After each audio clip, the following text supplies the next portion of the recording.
Puji Tuhan, selamat pagi buat kita semua saudara-saudaraku yang diberkati oleh Tuhan dimanapun berada. Kita akan mendengarkan kebenaran firman Tuhan, dan sebelum kita akan mendengarkan kebenaran firman Tuhan, mari kita satu dalam doa. Terima kasih Tuhan buat kesempatan kali ini yang Tuhan beri. Sebentar kami akan mendengarkan kebenaran firman-Mu Tuhan. Pakai hamba-Mu, urapi hamba-Mu Tuhan. Agar hamba-Mu boleh menyampaikan kebenaran firman-Mu dengan baik dan benar Tuhan. Terima kasih, kami mengucap syukur Tuhan. Di dalam nama Tuhan Yesus Kristus, haleluya. Amin. Kesempatan kali ini saya akan menyampaikan kebenaran firman Tuhan dengan judul ya atau topik yang kita akan saya sampaikan yaitu tentang kasih.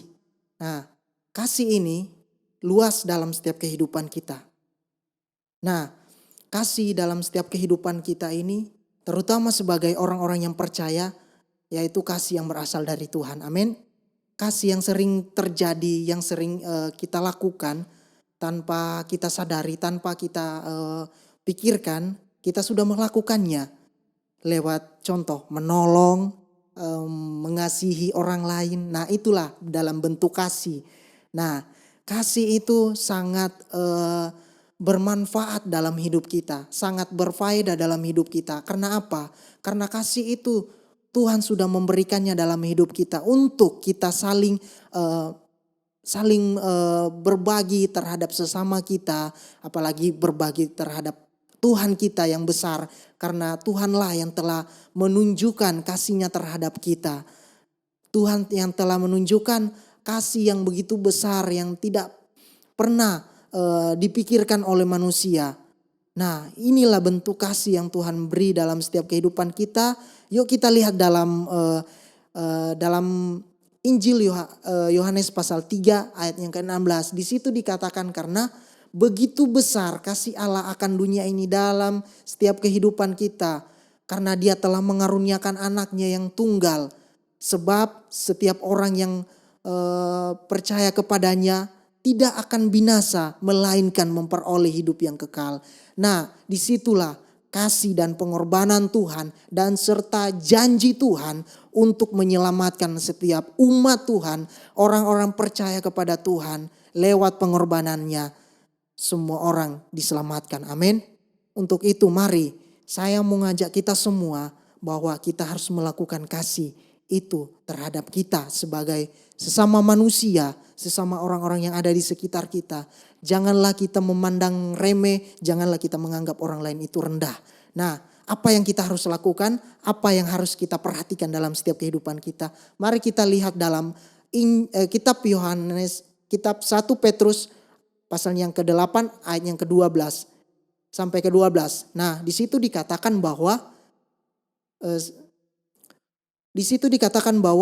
semua yang ada di dalam kasih itu, dan ada juga dalam larangan Tuhan, karena di dalam kasih itu ada juga berkaitan dengan larangan, karena kasih itu sempurna dalam setiap kehidupan kita. Kasih sempurna itu adalah kasih yang berasal dari Tuhan. Untuk itu semua yang ada di dalam kasih itu boleh dilakukan oleh umat manusia. Tetapi larangan yang ada di dalam 1 Petrus pasal 3 ayat yang ke-8 sampai yang ke-12 itu tidak boleh kita lakukan. Karena itu memang larangan yang Tuhan sudah sampaikan kepada kita. Untuk itu mari kita tidak boleh melakukannya. Tetapi kita harus lakukan kasih, kita berbagi kasih terhadap orang lain. Dan kita tetap terus rendah hati di dalam Tuhan. Dan boleh kita bersama-sama saling membantu, saling mengasihi di dalam setiap kehidupan kita. Puji Tuhan, inilah firman Tuhan yang saya dapat sampaikan. Biarlah menjadi rema dalam hidup kita, biarlah menjadi kekuatan dalam hidup kita. Terima kasih, Tuhan Yesus memberkati. Mari kita akan menutup kebenaran firman Tuhan. Kita satu dalam doa. Terima kasih Tuhan buat kebenaran firman Tuhan. Pada saat ini Tuhan, kami percaya kami diberkati oleh Tuhan. Kami dipelihara oleh Tuhan. Kami dikuatkan oleh Tuhan lewat kebenaran firman Tuhan. Kami bersyukur punya Allah yang besar. Terima kasih, kami mengucap syukur buat semuanya. Buat Tuhan sudah kerjakan dalam hidup kami. Hanya di dalam nama Tuhan Yesus Kristus. Haleluya. Amin. Di hadapan tahta ku